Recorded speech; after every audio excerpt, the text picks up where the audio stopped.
تم پر روزے فرض کیے گئے ہیں جس طرح تم سے پہلے لوگوں پر فرض کیے گئے تھے تاکہ تم پرہیزگار بنو۔ روزوں کے دن گنتی کے چند روز ہیں، تو جو شخص تم میں سے بیمار ہو یا سفر میں ہو تو دوسرے دنوں میں روزوں کا شمار پورا کر لے۔ اور جو لوگ روزہ رکھنے کی طاقت رکھیں لیکن رکھیں نہیں، وہ روزے کے بدلے محتاج کو کھانا کھلا دیں۔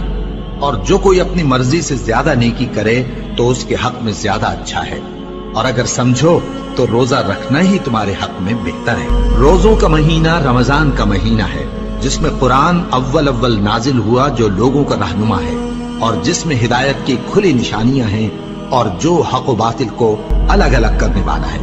تو جو کوئی تم میں سے اس مہینے میں موجود ہو چاہیے کہ پورے مہینے کے روزے رکھے، اور جو بیمار ہو یا سفر میں ہو تو دوسرے دنوں میں روزے رکھ کر ان کا شمار پورا کر لے۔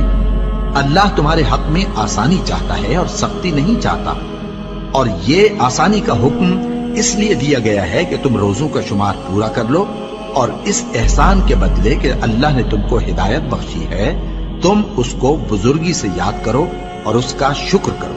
اور اے پیغمبر، جب تم سے میرے بندے میرے بارے میں دریافت کریں تو انہیں معلوم ہو کہ میں تو تمہارے پاس ہی ہوں۔ جب کوئی پکارنے والا مجھے پکارتا ہے تو میں اس کی دعا قبول کرتا ہوں۔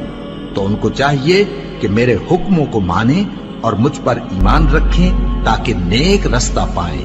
روزوں کی راتوں میں تمہارے لیے اپنی عورتوں کے پاس جانا جائز کر دیا گیا ہے، وہ تمہاری پوشاک ہیں اور تم ان کی پوشاک ہو۔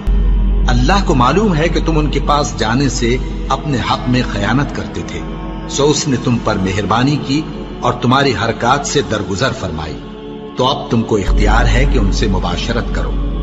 اور اللہ نے جو چیز تمہارے لیے لکھ رکھی ہے یعنی اولاد، اس کو اللہ سے طلب کرو اور کھاؤ اور پیو، یہاں تک کہ صبح کی سفید دھاری رات کی سیاہ دھاری سے الگ نظر آنے لگے۔